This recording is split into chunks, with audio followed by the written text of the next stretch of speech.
So here's the thing, because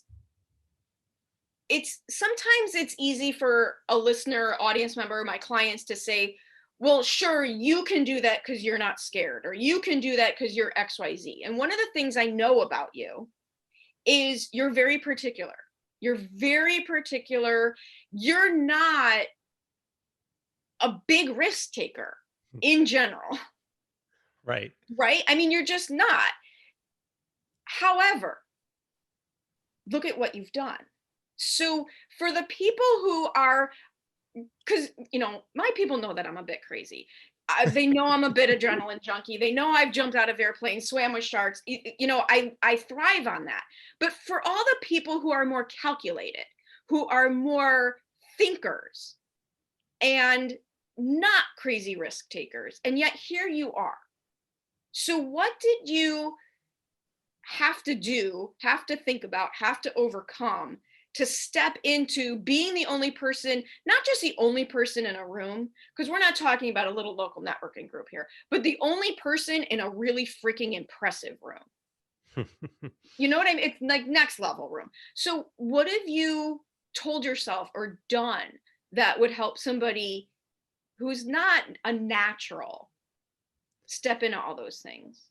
Well, my experiences, even if small, have helped me. When I was working for the moving company, I did many presentations at different real estate offices before a lot of people to talk about moving and storage.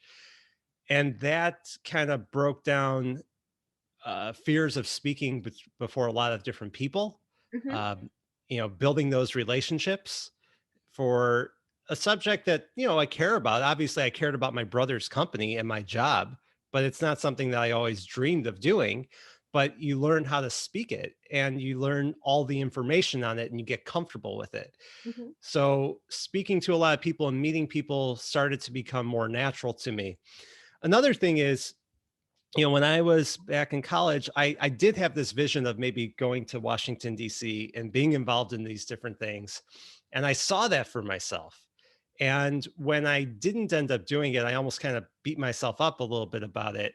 But when I started to see that opportunity is there, I realized that passion didn't go away and I can be in this room with people.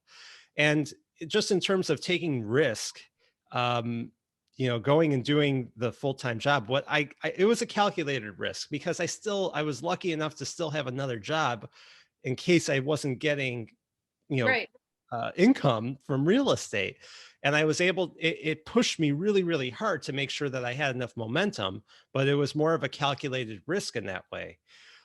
Starting a podcast and then now a radio show was just trying it out. Like what's the worst that happens? Like I didn't have that fear. I don't know. I didn't feel like that was a risk to me in a way. Well, because I mean, for that one, it was like kind of like with me, let's just see what happens.